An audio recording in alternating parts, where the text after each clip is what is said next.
Hi friends, ఈరోజు పుల్లగా చాలా టేస్ట్గా ఉండే సొరకాయ పులుసు తయారు చేసే విధానం షేర్ చేయబోతున్నాను. తప్పకుండా ఇదే విధంగా ఒకసారి ట్రై చేయండి. ఇది చేసుకున్నప్పుడు మాత్రం ఆమ్లెట్ కానీ లేకపోతే అప్పడాలు కానీ ఊరమిరపకాయలు కానీ వేయించుకోవడం మర్చిపోవద్దండి. చాలా టేస్ట్గా ఉంటుంది. ఇప్పటి వరకు నా వీడియోని సబ్స్క్రైబ్ చేయడం కూడా సబ్స్క్రైబ్ చేసుకోండి. ప్రక్కన ఉన్న బెల్ ఐకాన్ ప్రెస్ చేయడం అస్సలు మర్చిపోవద్దు. హాయ్ ఫ్రెండ్స్, నమస్తే, వెల్కమ్ టు అనూస్ కిచెన్.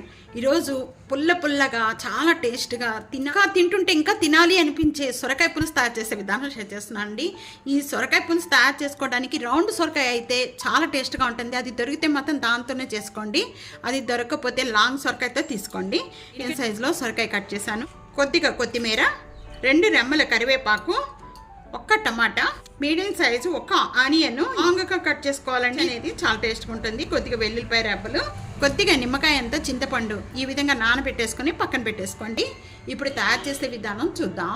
సొరకాయ పులుసు తయారు చేసుకోవడానికి నేను ఇక్కడ ప్యాన్లో 3 టేబుల్ స్పూన్ ఆయిల్ యాడ్ చేస్తున్నాను. ఆయిల్ బాగా కాగిన వెంటనే 1/2 టేబుల్ స్పూన్ జీరా, 1/2 టేబుల్ స్పూన్ ఆవాలు, 1/4 టేబుల్ స్పూన్ మెంతులు అని వేగిపోయిన వెంటనే కూడా 1 ఎండుమిర్చి, వెల్లుల్లిపాయ రెబ్బలు, ఆనియన్స్ పచ్చి స్మెల్ పోయేంత వరకు కూడా బాగా వేయించుకోవాలి. ఇక్కడ ఆనియన్స్ వేగుతూ ఉండగానే కొద్దిగా కరివేపాకు, ఇంగువ యాడ్ చేస్తున్నానండి. ఉల్లిపాయ కలర్ చేంజ్ అయిపోయిన వెంటనే టమాటా, ఈ విధంగా మగ్గిపోయిన వెంటనే టమాటా, ఉల్లిపాయ, 1/2 టేబుల్ స్పూన్ పసుపు యాడ్ చేస్తాను. సొరకాయ ముక్కలన్నీ కూడా దీంట్లో యాడ్ చేసేస్తున్నాను.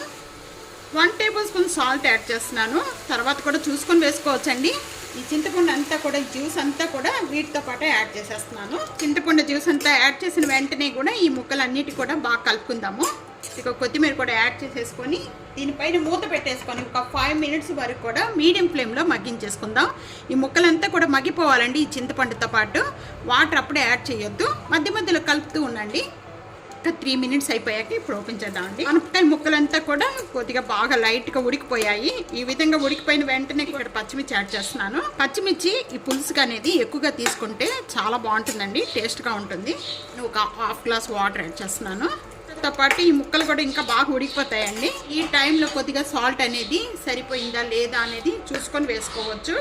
నాకు ఇంకా సాల్ట్ సరిపడలేదండి. ఒక 1/2 టేబుల్ స్పూన్ సాల్ట్ యాడ్ చేస్తున్నాను. 1 table spoon red chilli powder add చేస్తున్నానండి. ఈ ఉడుకుతూ ఉండగానే 1 టేబుల్ స్పూన్ ఇక్కడ ధనియా పౌడర్ యాడ్ చేస్తున్నాము. పులుసులోకి బెల్లం వేసుకుంటే చాలా టేస్ట్గా ఉంటుంది.